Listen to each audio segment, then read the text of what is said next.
Bagaimana kedudukan grammar dalam percakapan atau conversation?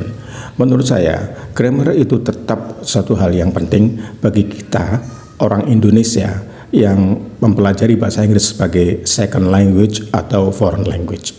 Kecuali kita hidup di lingkungan orang-orang yang menggunakan bahasa Inggris setiap hari, maka bahasa itu akan menjadi satu kebiasaan yang kita dengar, kita ucapkan, dan kita akan bisa melakukan suatu percakapan atau berbicara dalam bahasa Inggris tentunya dengan level-level tertentu ya, yaitu menggunakan bahasa-bahasa yang digunakan dalam sehari-hari atau keseharian. Jadi dalam mempelajari bahasa Inggris untuk kita orang Indonesia khususnya, yaitu kita harus mempelajari atau mengetahui paling tidak yaitu grammar. Ya, paling tidak kedudukan grammar di sini adalah untuk supaya kita taat pada satu aturan-aturan kalau kita membuat satu kalimat. Jadi tata bahasa, bagaimana kita menata bahasa sehingga bahasa itu benar-benar bisa kita rasakan. Kita harus mempelajari grammar. Memang sebelum berbicara kita tidak usah belajar grammar terlalu matang. Hanya cukup yang mudah-mudah saja, tetapi bisa dengan cara paralel ya. Sambil praktek, sambil belajar grammar, sambil praktek berbicara. Dalam situasi atau level tertentu, kita memang tidak membutuhkan satu grammar yang rumit. Tapi dalam satu situasi yang dimana kita lebih advance, misalnya dalam mengikuti sebuah tes TOEFL misalnya ya.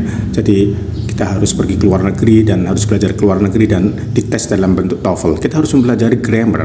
Kalau tidak, kita tidak mungkin bisa lolos dalam ujian atau tes tersebut. Ya, misalnya contoh dalam penggunaan kata relative pronouns who atau whom ya. Misalnya saya membuat kalimat the man whom I saw. Itu akan berbeda maknanya dengan the man who saw me. Yang pertama, the man whom I saw.